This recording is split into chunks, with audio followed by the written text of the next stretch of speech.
Now, I have a long, unbroken speaking record at this conference, and probably the only person to beat that is Gregory Fisher.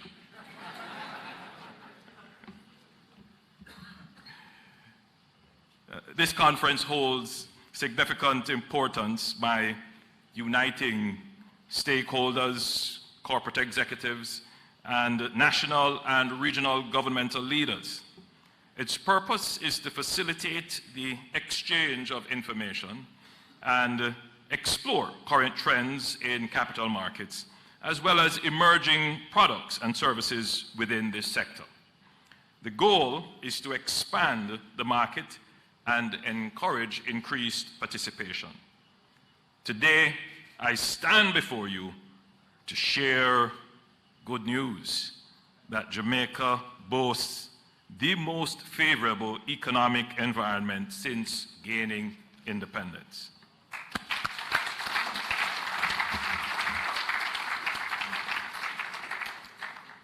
We now have 10 consecutive quarters of economic growth since the pandemic. Prior to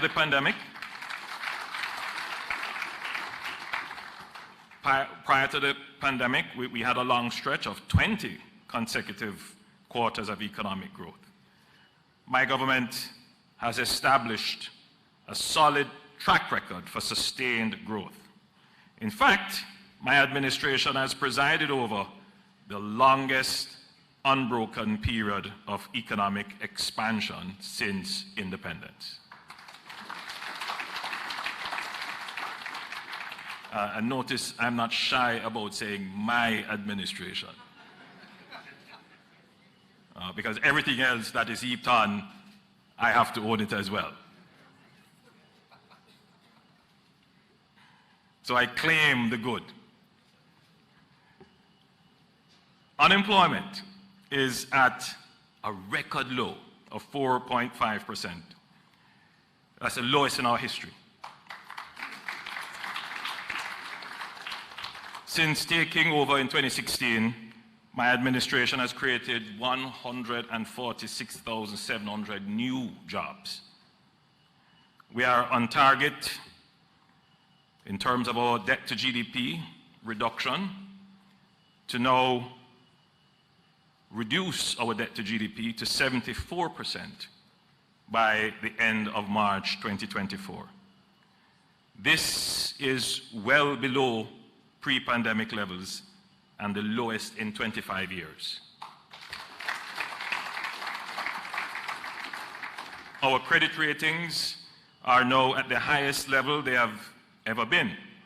In September 2023, S&P upgraded Jamaica's rating to BB-.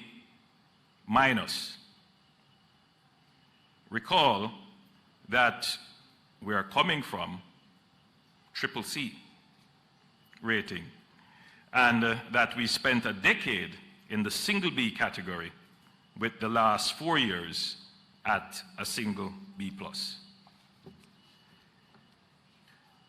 For the last fiscal year, 2022-2023, Jamaica recorded, and this is the one that is most impressive for me, recorded a balance of payment surplus on our current account of US $352.4 million.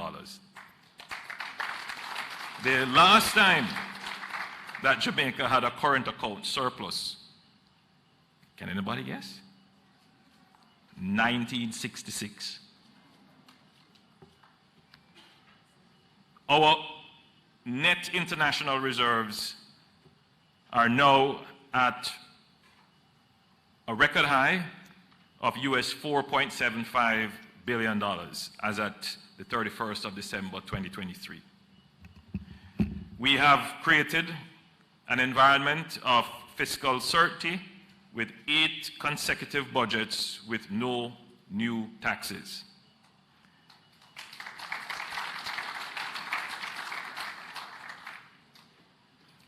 Now, my script says inflation has been tamed and is trending down. But what I will say is inflation is trending down. and of course, of importance to all gathered here, falling inflation means that interest rates will soon follow.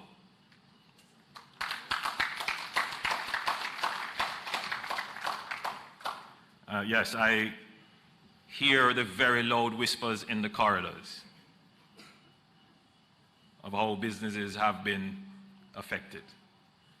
The government is doing, in my estimation, an incredible balancing act because for a country like Jamaica, the devastation of inflation is very real for our population. And therefore, in the calculus of where would government policy come out, it has to come out on the side of ensuring that the population that is now just beginning to see benefits of the economic program, that they are not exposed to the devastating impact of inflation.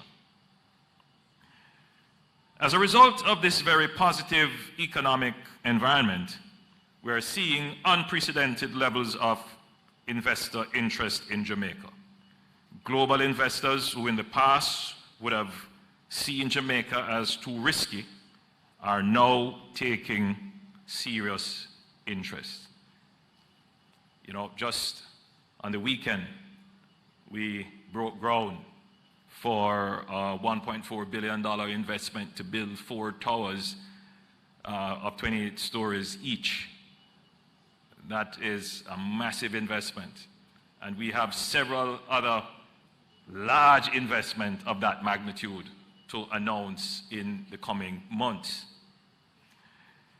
In November 2023, the government of Jamaica issued a Jamaican dollar-linked international bond in the amount of 46.6 billion Jamaican dollars, the equivalent of US $300 million. This is the first time in our history that Jamaica has been able to issue a Jamaica dollar-linked bond in the international capital market. This is a clear signal of confidence. Despite all of these economic achievements, we are not resting. I can assure you that my administration remains laser focused.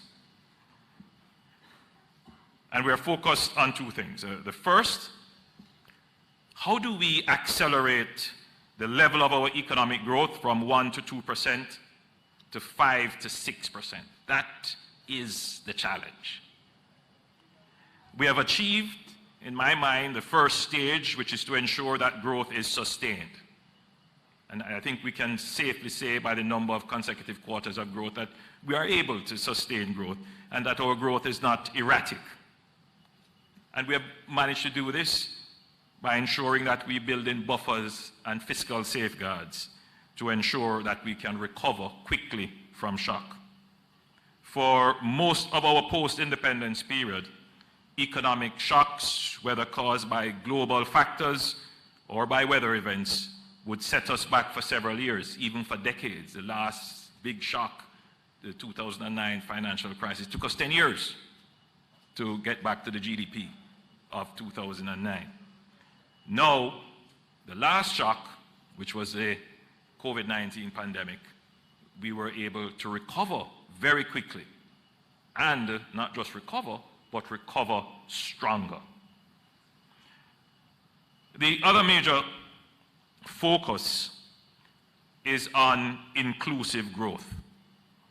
Our vision for economic growth goes far beyond mere statistics. It is about creating opportunities for all. We will leave no one behind. We are focused on translating our economic success into tangible and inclusive economic gains that touch the life of every Jamaican. For most of our post-independence period, we have been caught in a vicious cycle of unsustainable spending, debt, and poverty. My government is focused on creating a virtuous cycle. of peace, productivity, and prosperity, where peace and productivity lead to greater prosperity for all, which in turn leads to greater peace and productivity. This is what we call the caring economy. So we're not just about growth and numbers. We all must recognize that growth is about people. And in a country like Jamaica, where historically the people have not always been at the center of the growth equation, this administration must always recognize the weight of the history and struggle of our people and ensure that as our economy begins to show the signs of sustained growth, that people are at the center of that growth. Our economy must care about people.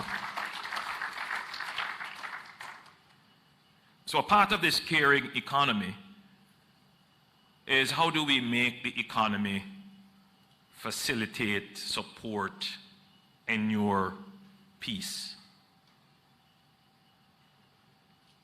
Peace has to be a consideration of the growing economy. Acknowledging this, we can report that we are making significant progress in sustainably addressing crime. We need to make more progress in addressing violence. Too often when we talk about crime and violence, we lump them together as one. Of course, they're probably two sides of the same coin, but they require two different strategies. You can deal with crime via policing, but you can't always deal with violence via policing.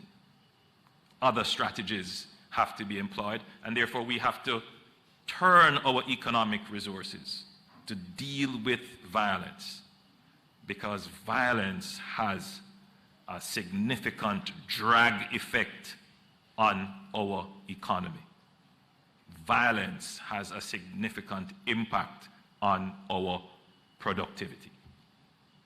And therefore, as we build this caring economy, we are going to be directing public resources to treat with this issue of violence. But for the record, as I address this audience, it is important to note that homicides are down by 7.8% in 2023 relative to 2022. And if we take the first 22 days of the year to represent the last 22 days of the year, if it follows through, for the first 22 days of 2024, murders are down 21% relative to the first 22 days of 2023. All serious crimes, homicides, shootings, rape, robbery, and break-ins are down 10.7%. This is the lowest in 22 years. So, yes. So we're definitely having an impact on crime, where we need to now start to have an even bigger impact is on this social phenomenon, this public health crisis of violence. So, in moving towards that, we have strengthened legislation. There's a new Firearms Act, we have a new Bail Act, and very soon we will make amendments to the penalties under the Offences Against the Persons Act, which will increase the mandatory minimum sentence for murder before being eligible for parole. We have greatly strengthened the capacity of our security forces. And I want to spend just a very short time to say, have you noticed that the investigative capacity of our security forces has increased significantly?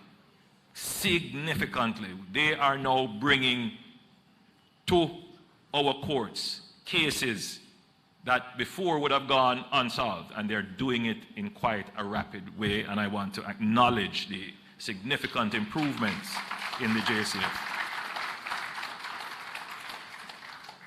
We will continue our fight against crime, and we will also broaden our focus to treat with violence. This audience will immediately appreciate the point that I'm about to make.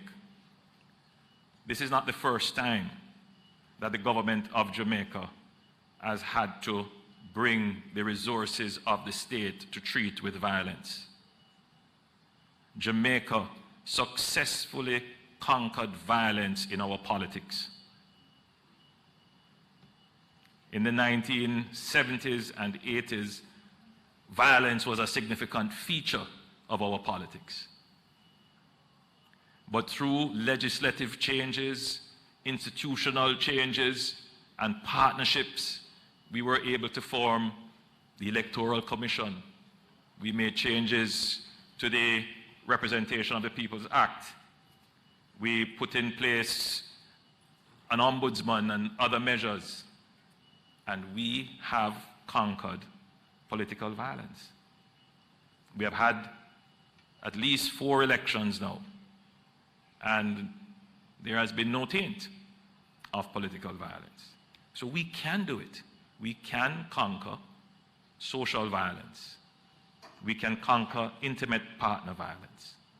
We can conquer domestic violence, providing that we can come together as a country in partnership to pass the necessary laws and to make the necessary allocations for social support to ensure that our people do not resort to violence as the first opportunity to resolve conflict.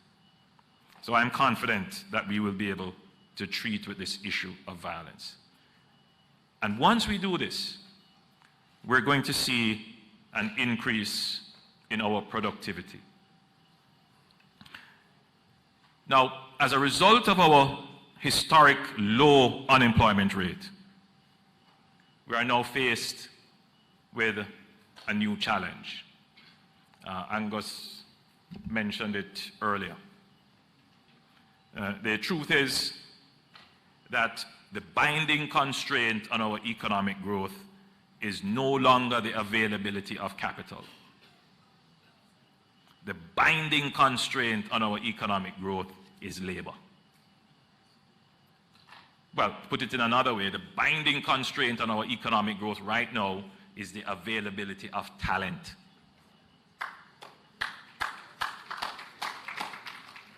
Jamaica, through its history, has exported talent to overseas, to build other countries, to support other countries' economic growth.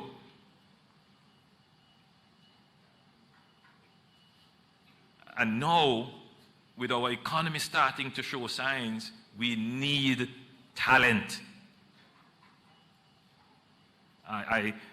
It is very worrying to me that I have started a school tour to start to speak directly with those students who are about to transition from high school.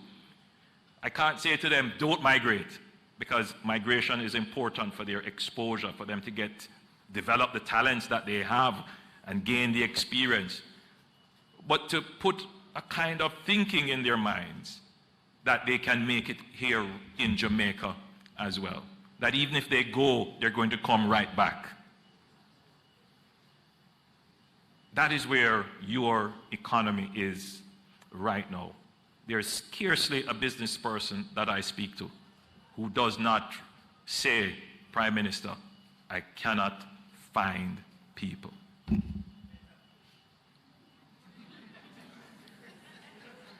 let me stick to my script because I have another engagement. You want to draw me into all kinds of...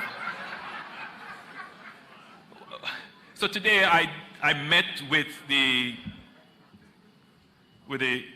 Kingston Chamber of Commerce, and that was a part of the discussion. We have too long been a low wage, low growth economy. We acknowledge that.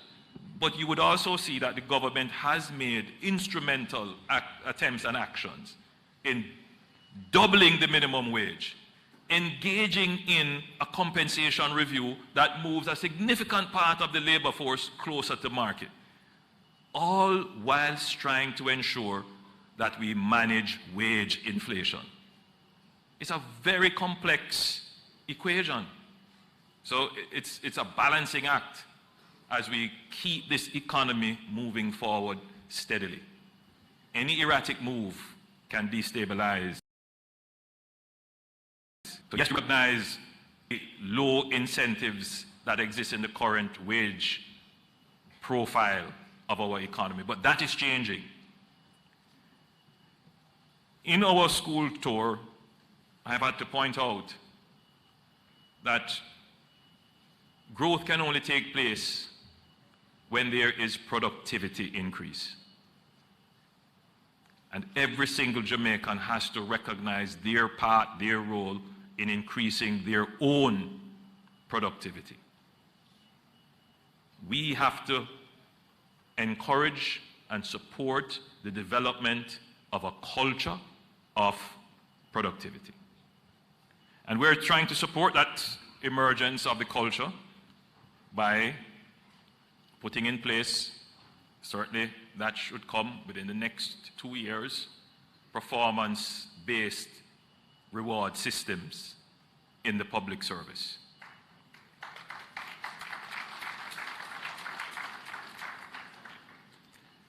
And we encourage the private sector. I know many firms do that, but I think in this current era, all firms should have performance management systems in place. We're not taking it for granted that our young people will leave high school and automatically transition into the world of work. So we're spending almost $2 billion on the LIFT program, Learning and Investment for Transformation, under the Heart Trust NSTA. We have graduated this year 500 students under the LIFT program. They're all taken up into firms. Many of the firms are represented here, and that will ensure that there is seamless transition. Right? That's a strategy to make sure that we don't lose the talent.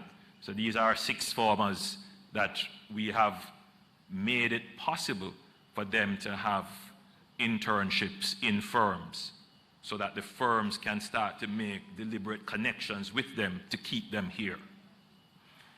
We have the Jamaica National Service Corps, where the Jamaica Defense Force trains almost 2,000 youngsters per year.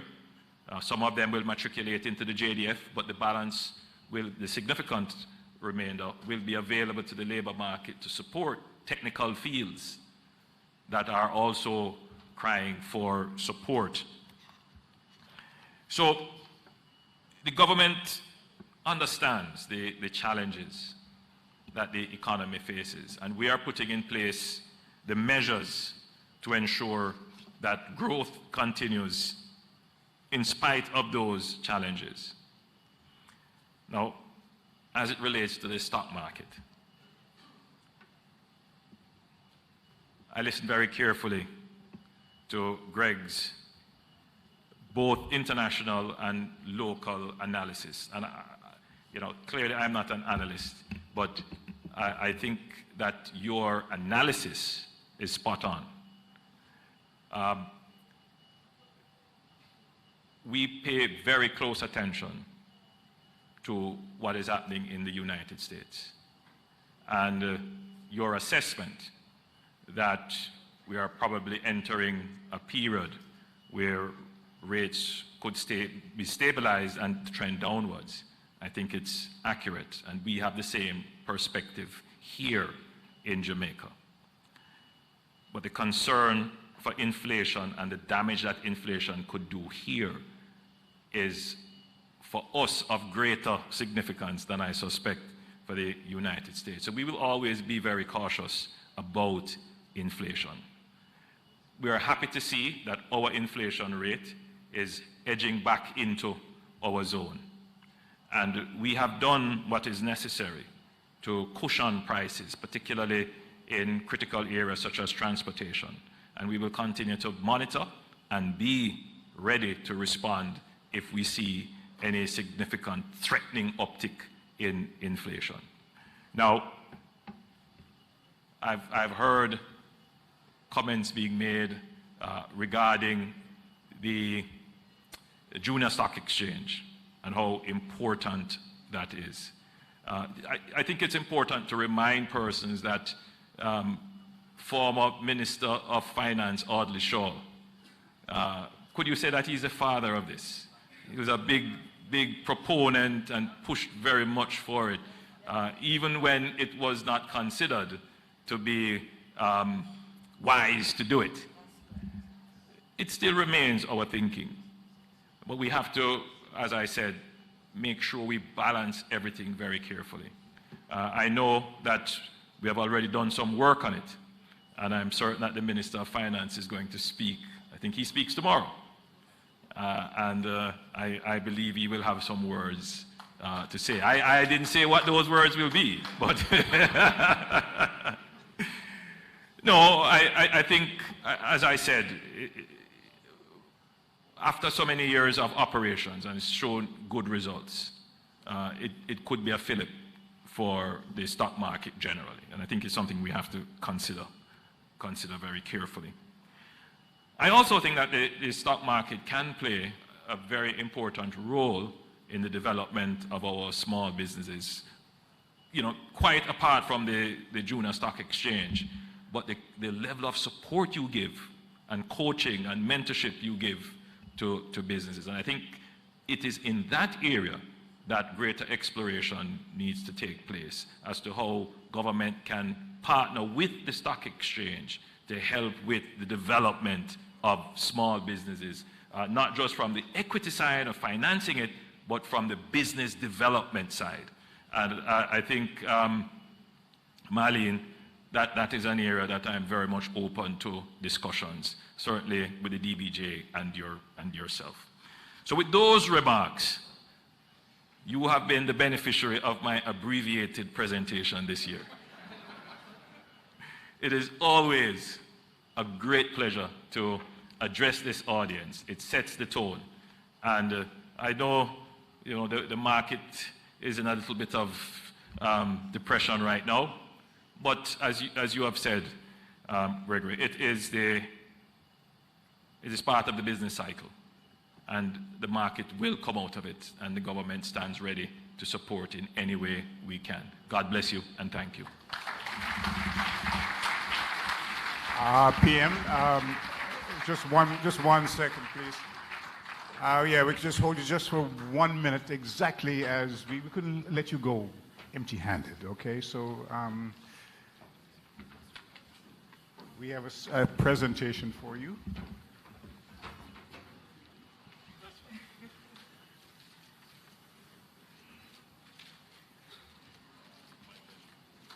Thank you, everyone.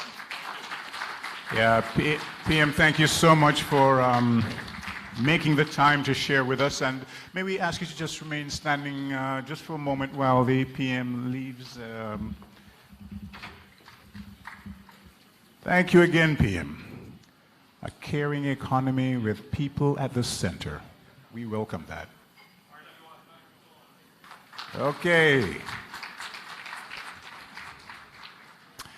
All right. So, you know, entertainment plays a significant role in any economy. I mean, just look at the impact our artists have had globally and the amount of revenue that Jamaica has benefited from as a result of the work and contributions they have made. As we speak, as we speak, another major artist, a son of the soil, is making waves with a new movie that's about to be unleashed on the world, bringing more inflows of visitors to this country, adding to our economy. I'm speaking of the Bob Marley movie, of course. Now, we recognize the value of entertainment here at the conference, and so we have selected one of our amazing entertainers. This is someone who I always have time to listen to because he's always so electrifying and dazzling and engaging. I'm speaking of my very good friend who will now just take us through a few moments of pleasure with what he does best. Please help me welcome my good friend, Mr. Dwight Richards.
Mr. Music play.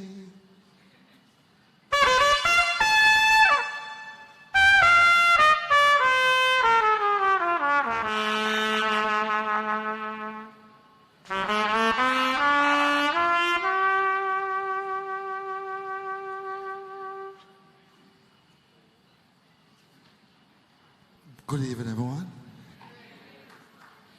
I am waiting on the music. I'm waiting on the music. I'm waiting on the music. I'm waiting on the music. Mr. Music, play, play. Oh, Mr. Music, play. Oh, Mr. Music, play.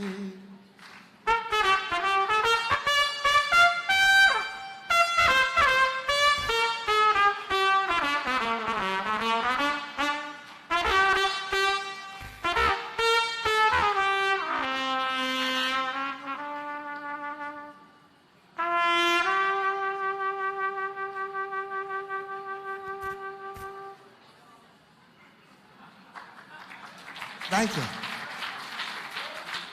All that trumpet playing was just something off my head top. So, are you ready now to do it?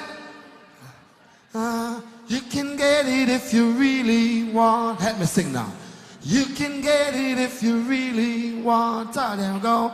You can get it if you really want. You've got to try, try, try, try, and try. Now you succeed at last. Persecution you must bear. Win or lose, you got to get your share. You've got your mind set on this dream. Oh, Mr. Music, are you ready for me? Everybody, you can get it if you really want. Let's go now. You can get it if you really want. You can get it if you really want. You've got to try. Try and try, try and try. You succeed at. Here we go now.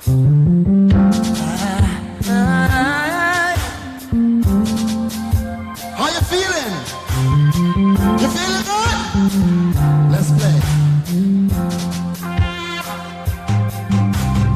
Isn't it strange how princesses and kings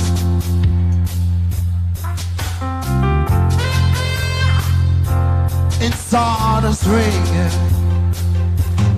It's like common people like you and me will be builders for Jamaica, yeah.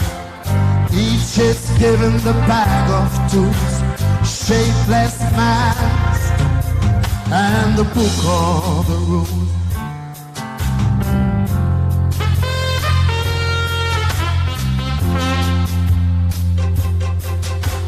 Stumbling black on a stepping stone. It's like common people like you and me, baby, baby, what you turning out. Each is given the bag of tools, shapeless maps, and the book of the rules. Let me hear you now. Power, power, power. Wanna sound very soft. Pow, pow, pow, pow. Ah, yeah. Pow, pow, pow, pow, pow, pow. Ah, na, na, na, na. Pow, pow, pow, pow, pow, pow, pow, pow.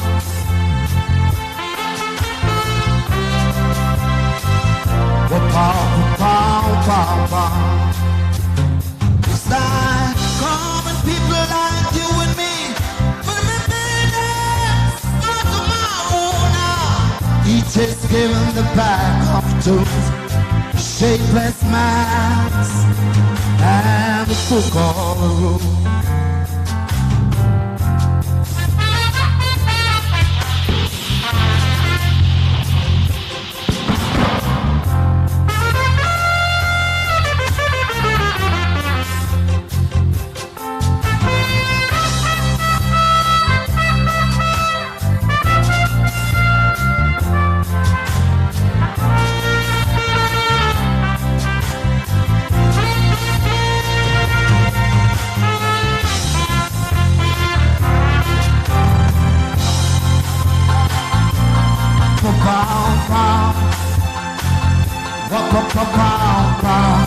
Just one more one.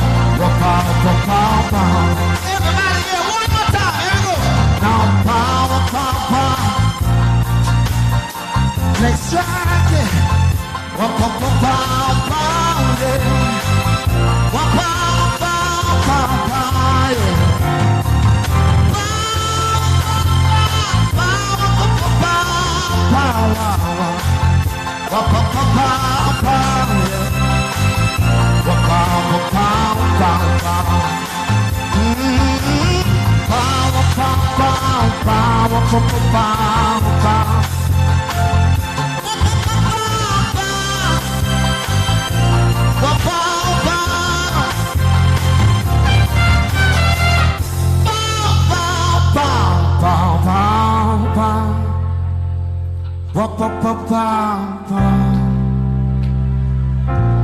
power, power, power, yeah. The next song, sir, I have 2 more minutes. 2 more minutes. Come on, give me some hands. Give me some hands. Come on. Give me some hands, please. There we go. Ah, yeah, yeah, yeah.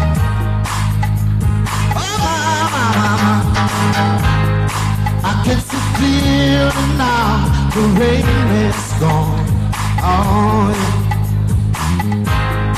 I can see all obstacles in my way. Yeah, yeah, yeah, yeah.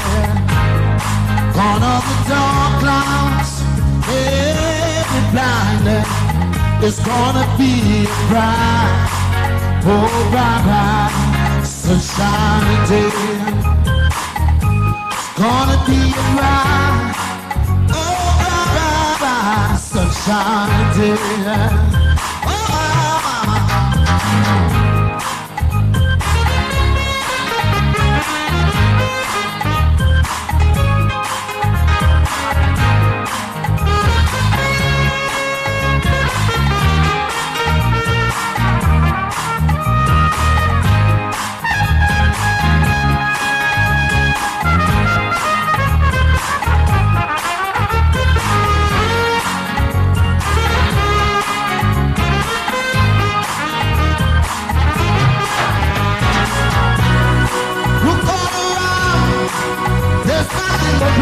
exercises. 2024, no strategy. There's nothing but blue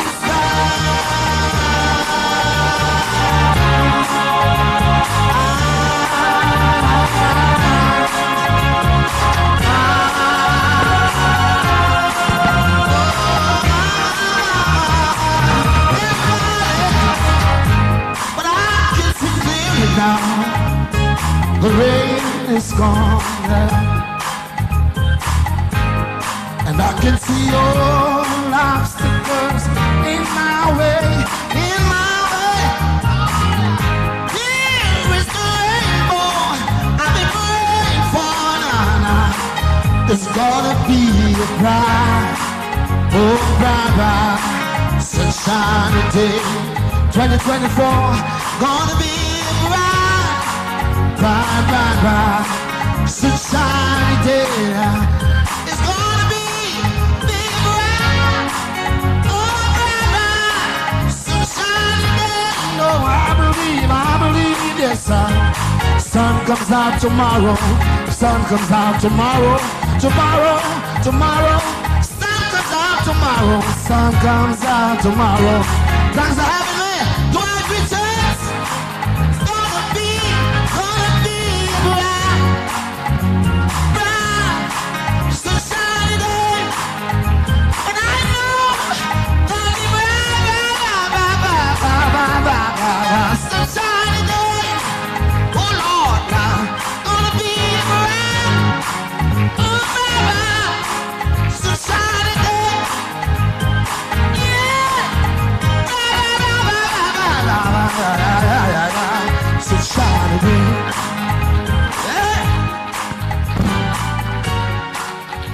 You know, of the many good things about music, one thing is for sure: when it hits, you feel no pain. You feel nice, don't you? Yeah. One more time for my good friend, Mr. Dwight Richards.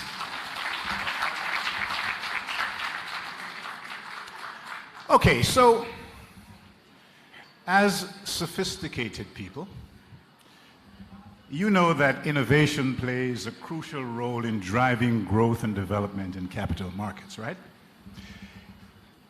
It's not just a buzzword. It's a fundamental driver of progress and success in capital markets. And with some thought-provoking ideas on the topic, please welcome our next speaker, Chairman of the JSE, Julian Mayer.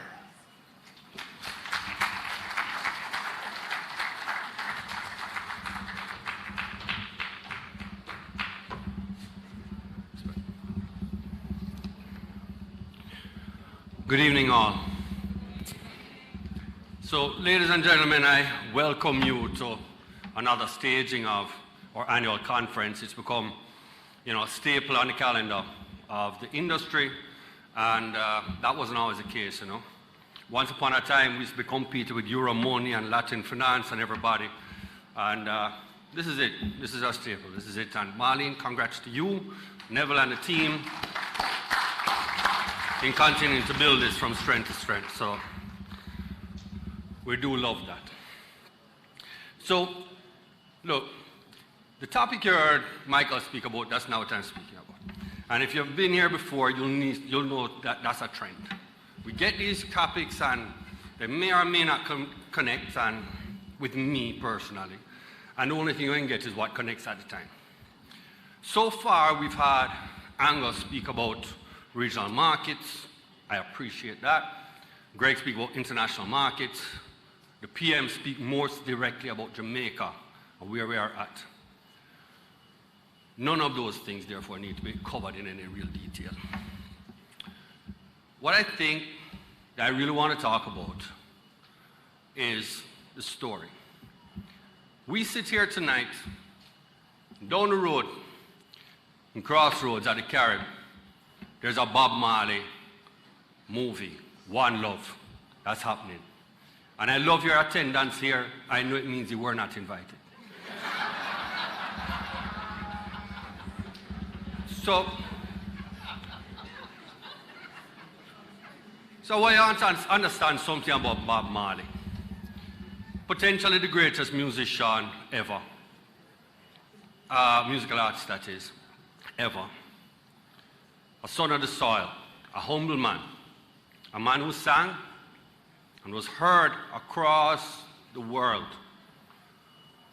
Regardless of race, religion, creed, language, that didn't matter.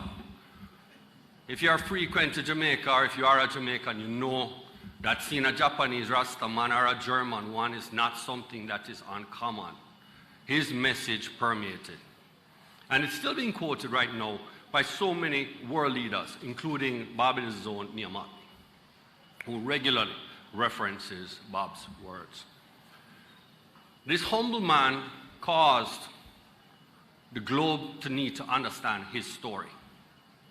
And people flew here, spent a lot of time and a lot of money, spoke to all the living that they could, went to the places that he lived to understand his story. And we have a reflection of it today. His family was a part of it, so let's expect that to the largest extent, it's a fairly accurate reflection. People will understand his story and what led to the man that we're still here celebrating. And I hope nobody thinks I'm rude, but Guardian Group. Shh. So, when I stood here, when I sat tonight and I listened to the comments being made about the growth of Jamaica, where we're positioned now on the rating scale, where we're positioned as far as growth, this is an amazing, amazing scenario. And I absolutely am blown away and so proud to be here this evening, to be a part of it. But none of us sing. Nobody jumped on a plane to come here to understand the complete story. And if you don't understand the complete story, then the chances are those countries who would want to emulate it are going to find themselves with insufficient information to do so. That's where it gets dangerous. So the humble man, Bob Marley, and we love humble. We absolutely regard that at a very high level. People must operate that way. Now I know, of course, standing on stage and saying whatever I want may not appear to be that guy. But nonetheless, those are the traits that we truly do hold in the highest regard. And this has led the story of the role of the capital markets in the Jamaican success story never to be told. And that's a dangerous reality. We do have our peers, and I know I mentioned Mia a while ago, a wonderful leader out of Barbados. She similarly would have considered restructuring. She would have grabbed the tools that appeared public, IMF, International Bank, she's good to go. This is how it works. The risk here is that the rest of the story was never told. And it's our duty to recognize when being humble is misplaced. When this is not a matter of being humble, when this is actually a necessity, when it is the Jamaican story is being told. So I want to share with you, what is that story? That story is one that has zero regard for race, ethnic background, political alignment. That story is the true Jamaican out of many one people story. It's one of the most beautiful stories you'll ever hear. I see our past FS here, and always a pleasure to see you, sir.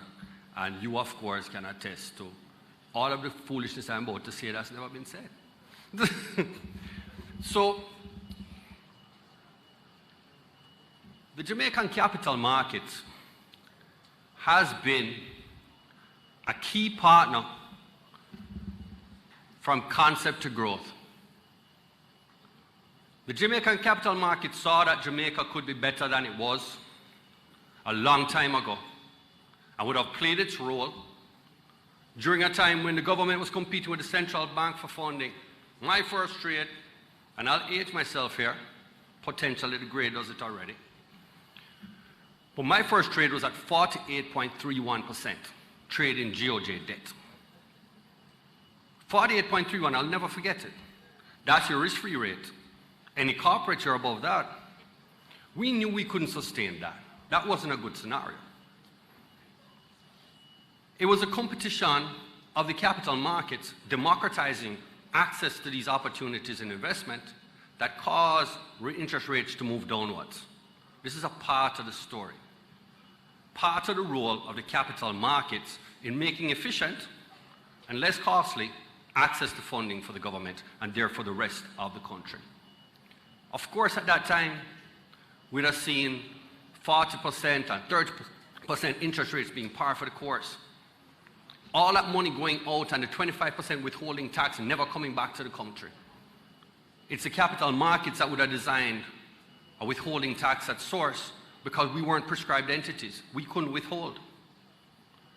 This mechanism caused money to go back into the government's coffers and stabilize our economy, and this is just about 2000. When we hit 2002, and we had run with it, fiscal got blown out, everybody thought Jamaica was now dead. The capital markets got together, along with other players in the sector, across the economy, created Partnership for Progress. And if you weren't a part of it, you don't know the name, because it was never publicized. But it was one of the largest groupings of diverse industries ever to sit in a room together. And they sat down and decided, we all sat down and decided, what we would give up for the potential of the Jamaica that we know can occur. Because we talk so much, in this case, a presentation was made at a conference in Miami, and somebody went and told him about Partnership for Progress. The market said, are these people crazy? Capitalists are going to backstop the government who seems intent to fail. All of a sudden, interest rates went from the early 2003, interest rates jumped from 14% to 28% overnight. That's February. That was, we can never forget that. Immediately following that, we went back down interest rates. Again, a capital market solution you may never know, and this of course taught everybody, don't sell your plan before you get the buy-in on it, right? So the plan when it got the buy-in was your 2013 version with the establishment of EPOC. And one of the things that you look at when you look at the 2019 study from the IMF on Jamaica, it said Jamaica, the power of partnership and ownership. Very central to that paper is the fact that Jamaica, across the board, we own the plan. And this is what transpires to the successful plan that we experienced.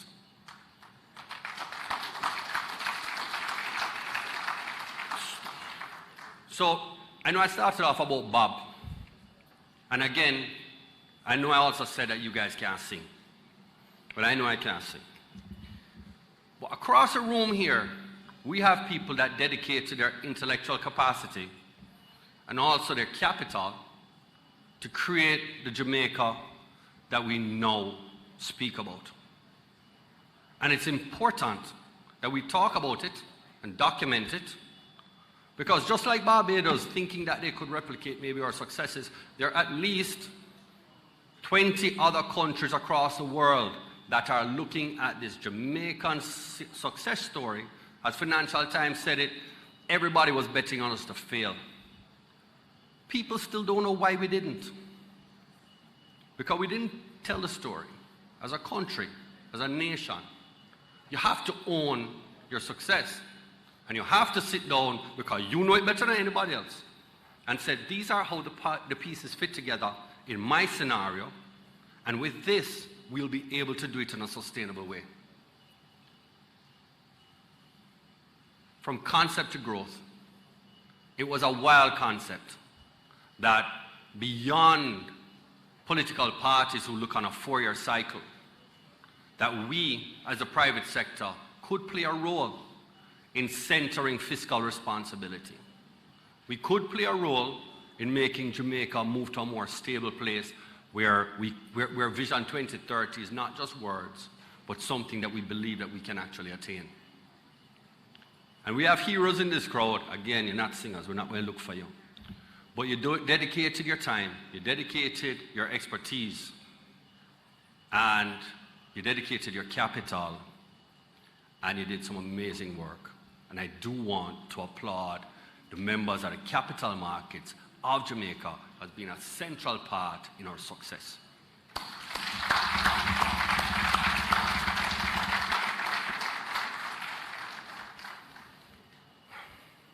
We go beyond that. And I know the PM has spoken and they're still serving drinks outside, so we're about to get there. 2008, the world fell apart. Fell apart. People sold what they could sell. I'm not selling your credit because I don't like it. I'm selling it because I have a problem with this other credit and nobody wants it. So I'm selling yours because I need the liquidity. I need to solve margin calls. I need to reduce correlated risk. I need to do all of these things. This was 2008. Jamaican bonds started gapping. Moved from 120 thereabouts down to par. By the time we checked it out, a few months in, we were at maybe 60 cents on the dollar, people testing the market for a bid. Wanted to know if there's a price at which I can move 5 million bonds. That gapping, as much as trades were limited, that gapping represented the value that each institution holding those bonds would have to hold it on their balance sheet. As an economy, we were wiped out. As far as a sector, we were wiped out. The capital wasn't there. So much bonds are sitting in Jamaica, and they just lost 50% of the value. Billions of US dollars. So not that they actually went insolvent, but the fact is capital would have been so constrained that the financial sector wouldn't have the capital to be able to continue to provide credit to the country.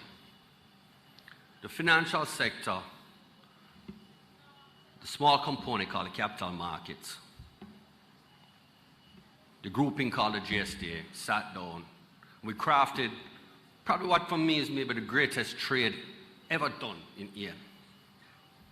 We created a trade called a short squeeze, where anybody on Wall Street that lent money against GOJ bonds, any bond sitting on a margin account that could be lent out to people who may want to sell it to create CDSs or anything else, anybody who is fueling this ratcheting down because we knew it wasn't the local selling, we said, you know what, move the bonds back to an account that doesn't provide the ability for the security to be lent. And therefore, anybody who would have sold had to now buy them back to deliver them. We didn't have the liquidity in the country to defend our curve. We caused the rest of the international market to defend it for us. And they delivered the entire portfolio of GOJs held by Jamaicans institutions into the central bank's account, who provided us the funding to support it. Some people thought it was a bailout by the central bank because subsequent governors may have misrepresented it. It was a cauterization of the ability of anybody internationally to short our bonds. For sure, the greatest trade ever. The minute the bond trade was done, Jamaica decoupled from the rest of the EM curve. Greg can attest. I know you said you're not a trader, you didn't get burned. But people on the street, I'm sure, cussing. So immediately, our bond prices hit the floor and ratcheted right back up to a level that was comparable to where it was trading before. A little inside of it, of course, for the risk premium that would now have been associated. But nonetheless, complete decoupling from the rest of emerging market bonds. This is the private sector, the capital markets, the security dealers. This is who is sitting in the crowd.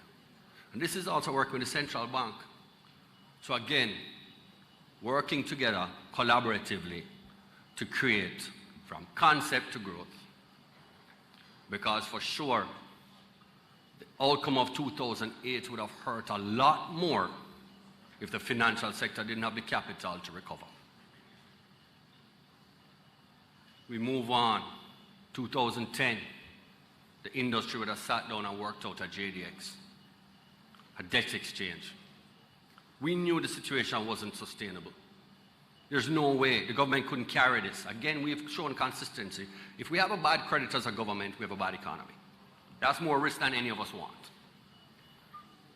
So the industry designed a debt exchange. Executed, yes, by an international bank, but designed here very much by the players who understood how each of those pricings would impact us and how we could actually manage it and ensure that international markets didn't get defaulted on, because if it did, the country would have lost access to capital that was necessary. That would have started the positive trajectory of the country as far as the fiscal goes. We would have supported again on the NDX to try and make that one work. What I want to tell you, and the big message here, because all of this is news, unless you are at the table. And those at the table, again, I've seen a number of you tonight, and it's always my pleasure to see you. But you know you can't sing. Nobody is coming here to go and find out your story. So at the moment, I will do the singing for you. The work is not done. The Prime Minister made a statement that our recovery is still fragile. We still have a critical role to play. We understand the moving parts better than any other, including the best intended IMF experts. It is our duty to continue to ensure that whatever program is engaged in is one that will work for our people. And that is a massive mandate that we must never put down. This story of recovery is one that should not, firstly, ever be given a chance to go in the wrong direction. We own it. We bought it with our capital. We bought it with our expertise. And we want to ensure that it continues into the future so that, as the Prime Minister said, we can build an economy that helps to uplift all. I do want you to understand that none of this is easy. This sort of work may take you years. It may take you into meetings where people don't want to meet with you. They already have preconceived notions of what you're thinking about. But it's very much the same as when you get into the corporate. So I want us to be true. True with the challenges so that we can solve them. And let's be very true and honest when it is that we're supporting entrepreneurs. And entrepreneurs, be true and honest when you're talking to those that see you as role models. Let them know it's hard. Let them know that there are many, many changes that need to occur. That the vision you may have had as to where you're going, guess what? You got there, but you didn't take the same road you had planned the entire way. Being honest with the challenges. Being honest with the fact that you have to be nimble. Your mind must be open to the possibilities. And you alter your course where needed to ensure that you get to where it is that you're going. That will help to ensure that we can continue to be as relevant to the entrepreneurs of tomorrow as we've been of the entrepreneurs of the past. And it will ensure that this capital markets conference, its 19th year, will be stronger in its 20th and beyond. So everybody, I know drinks are being served. They shouldn't do that. They should cause everybody to come inside first, right? So they shouldn't do that. But anyway, drinks are being served, and I believe this may be the wrap-up, but I will pass over to Michael Anthony Cuff. I welcome you again to the 19th Annual Conference of the JSC.